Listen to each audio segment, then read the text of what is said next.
Ajaran pertama, perhatikan, sebelum ke mandi janabah, ajaran pertama, Nabi SAW tidak ditemukan dalam riwayat berhubungan badan atau seksual di siang hari, selalu di malam hari. Ya, bila Rasulullah SAW berhubungan dengan istrinya, itu selalu di malam hari. Jadi kalau bapak ibu ingin mengikuti sunnah, mengikuti Rasulullah, maka usahakan semaksimal mungkin kalau ingin melakukan hubungan, lakukan di malam hari, bukan siang. Oke, baik. Sekalipun tidak ada larangannya, tapi Nabi mengajarkan di malam hari. Teruskan. Kemudian setelah masuk kamar mandi, akan melakukan mandi. Setelah selesai, bukan wudhu ya, masuk kemudian akan mandi. Bagaimana cara mandinya? Dan mandi itu disebut dengan mandi apa? Dalam istilah fikih, mandi setelah berhubungan suami istri itu disebut dengan mandi janabah atau mandi junub. Saya tulis bahasa Arab ya. Mandi janabah atau junub. Bukan janub tapi junub. Kalau janub itu artinya selatan, shimal utara. Kalau junub itu mandi yang dilakukan setelah berhubungan. Perhatikan, janabah atau junub itu terambil dari kata al-janbu, janabah.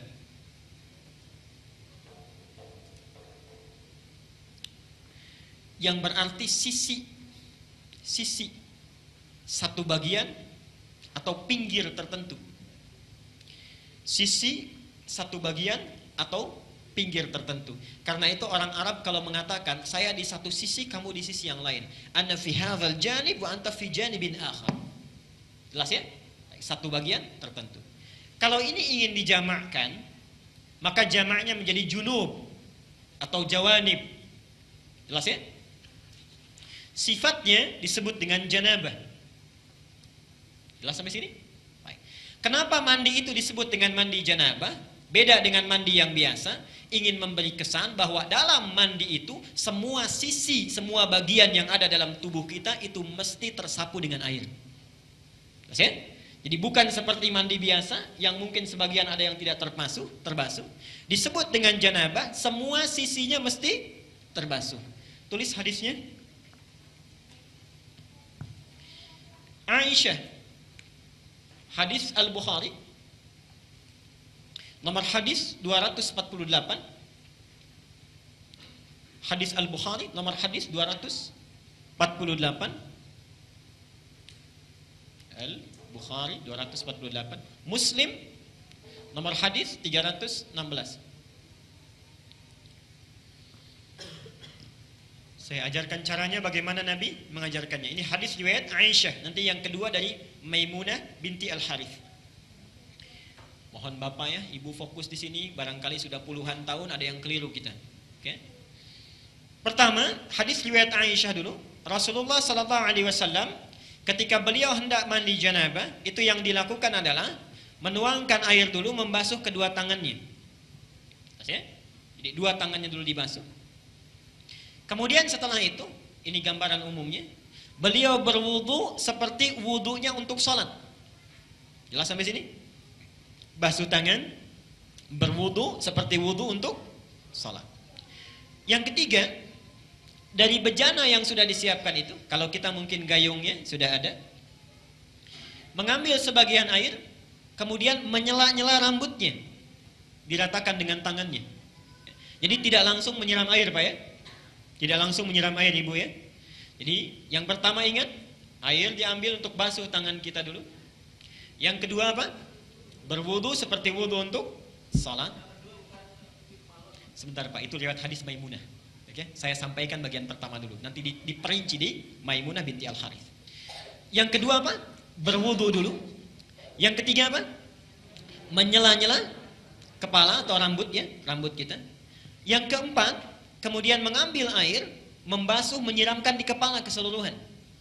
Belum ke sini dulu, belum ke badan ya. Baik. Saya ulangi pelan-pelan. Satu, mencuci tangan. Kedua, berwudu seperti untuk sholat. Ketiga, menyela-nyela rambut, meratakan keseluruhan. Keempat, menyiram rambut keseluruhan di kepala. Setelah itu, baru disiramkan secara keseluruhan. Jelas sampai sini? Disiramkan secara keseluruhan menggunakan sabun dan seterusnya. Ini gambaran hadis yang pertama yang umum sifatnya. Oke? Baik. Coba kita lihat. Hapus dulu di sini. Nah, sekarang kita lihat bagian yang kedua. Ini riwayat siapa tadi? Aisyah radhiyallahu anha.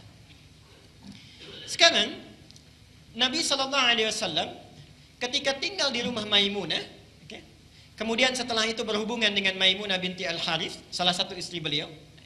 Kemudian Nabi SAW melakukan mandi janabat saat itu. Hadisnya diriwayatkan oleh Maimunah dari Abdullah bin Abbas. Abdullah bin Abbas di Al-Bukhari nomor hadis 265. Perhatikan. Sebentar, saya menyimpang dulu pelan-pelan. Ibu masih ingat Bapak kisah Ibnu Abbas itu? Anaknya usia berapa tahun? Baik. Silahkan cek pertemuan kita yang lalu, hadis Abu Daud nomor hadis 1365 itu ya. Ibnu Abbas dalam usia 4-5 tahun itu memaksa ingin tinggal di rumah bibinya Maimunah. Jadi Maimunah ini bibinya Ibnu Abbas. Tinggal di sana, ingin melihat bagaimana sifat bangunnya Nabi dari tidurnya sampai tahajud. Saya pernah terangkan ini ya. Baik. Ibnu Abbas memperhatikan itu berdiri di depan kamar Nabi, diperhatikan bagaimana kira-kira Nabi bangun tidurnya. Sampai kemudian tahajud, diajak beliau untuk menunaikan tahajud. Ternyata tidak berhenti sampai di situ. Kelak kemudian hari, Ibnu Abbas ini karena sungkan bertanya kepada Aisyah kan, kalau Maimunah itu bibinya, bertanya kepada Maimunah bagaimana caranya Nabi SAW bermandi janabat. Disinilah muncul bagian yang kedua yang lebih terperinci. Satu, kata Maimunah, Nabi SAW bila hendak beliau bermandi janabat, perhatikan, satu, mengambil air dengan tangannya, okay, lalu kemudian mencuci kemaluannya dengan tangan kirinya. Okay. Nah, kalau Bapak tadi sampaikan, kalau ingin cari referensinya, itu bukan riwayat yang Aisyah, tapi riwayat Maimunah binti Al-Harith. Ini bagian yang pertama. Yang kedua, hampir mirip dengan yang tadi, menyela-nyela bagian rambutnya. Okay. Bagi perempuan, ada dua cara. Boleh diikat, dikepang, karena Maimunah itu juga pernah diikat, dikepang. Langsung bertanya pada Rasulullah, ya Rasulullah, apakah saat mandi perlu aku uraikan rambutku? Kata Rasulullah, tidak perlu, cukup kamu guyur semuanya itu, dan bila telah merata, sah mandimu. Jelas ya? Baik. Kemudian setelah diratakan, lebih baik kemudian bisa diuraikan. Setelah itu selesai, kemudian diguyur, selesai sampai sini, baru kemudian berwudu seperti wudu layaknya sholat. Tapi kaki belum dibasuh. Kaki belum dibasuh. Saya ulangi, ambil air, basuh kemaluan dengan tangan apa?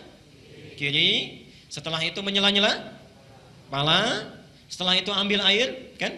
Basuh, baik siram, berwudu seperti layaknya wudu, akan sholat, tapi kaki kita belum dibasuh. Jadi cuma sampai telinga ya. Baik. Setelah itu siramkan secara keseluruhan. Terakhir setelah selesai baru cuci kaki. Jelas sampai sini? Nah, ini bisa ditemukan di Al-Bukhari nomor hadis 265.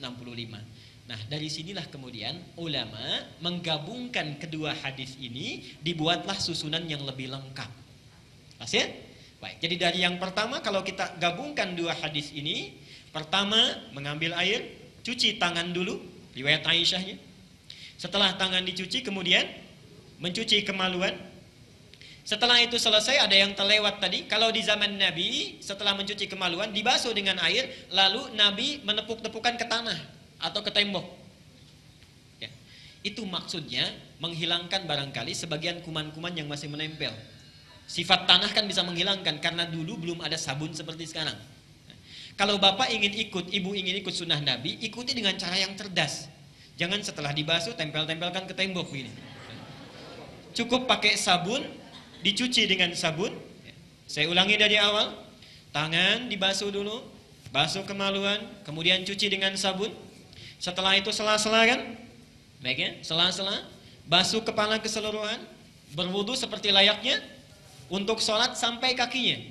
Satukan, sampai kakinya. Baru setelah itu dibasuh secara keseluruhan, mandi dengan rapi. Kalau sudah dilakukan, tidak perlu wudu lagi. Ya, tidak perlu wudu lagi. Ada sahabat bertanya, ya Rasulullah, apakah saya perlu setelah mandi janabat itu berwudu kembali? Kata Nabi, harus seperti mandi apa lagi untuk membersihkan? Bahasanya metafor, harus seperti mandi apa lagi? Artinya setelah mandi tidak perlu wudu lagi. Jelas sampai sini? Baik.